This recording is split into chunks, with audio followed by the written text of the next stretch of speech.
सूबाई वजीर बल्दियात मोहम्मद मंशा भट्ट ने वासा की बड़ी गाड़ियों की नकलो हरकत और डीजल चोरी की शिकायत की रोकथाम के लिए गाड़ियों में ट्रैकिंग सिस्टम नस्ब करने का इफ्तिताह कर दिया। तकरीब से खिताब करते हुए वजीर बल्दियात ने कहा कि इस सिस्टम के नफाज पर 1 करोड़ 60 लाख रुपए लागत आई है। इस सिस्टम के नफाज से हर किस्म की शिकायत का अजाला मुमकिन हो जाएगा। उन्होंने कहा कि वजीर आला पंजाब करप्शन और अकरबा परवरी का खात्मा करने को फोकियत दे रहे हैं। इस सिलसिले में तमाम सरकारी महकमों में करप्ट अफसरान और अहलकारान के गिर्द घेरा तंग कर दिया गया है। वजीर बल्दियात ने कहा कि ट्रैकिंग सिस्टम से हर किस्म की गाड़ियों की नकलो हरकत की सख्त मॉनिटरिंग की जाएगी, जबकि बायोमेट्रिक सिस्टम के जरिए हाजिरी लगाने का अमल भी लागू किया जा रहा है। खुफिया टीमों के जरिए फील्ड में काम करने वाले अफसरान और अहलकारान को भी चेक किया जाएगा। मंशा भट्ट ने मजीद कहा कि वासा के तमाम अफसरान और अहलकारान की तरक्की का अमल उनकी कारकर्दगी से मशरूत कर दिया गया है। वासा में मौजूद निकम्मे और काम न करने वालों की अब कोई गुंजाइश नहीं होगी। इस मौके पर मेंबर सूबाई असेंबली शहबाज अहमद के अलावा दीगर अफसरान भी उनके हमरा मौजूद थे।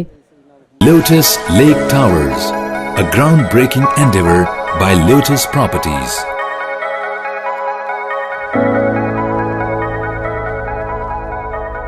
पाकिस्तान भर में नुमाइंदगान का वसी नेटवर्क, हर खबर जानने के लिए देखते रहिए TNN TV।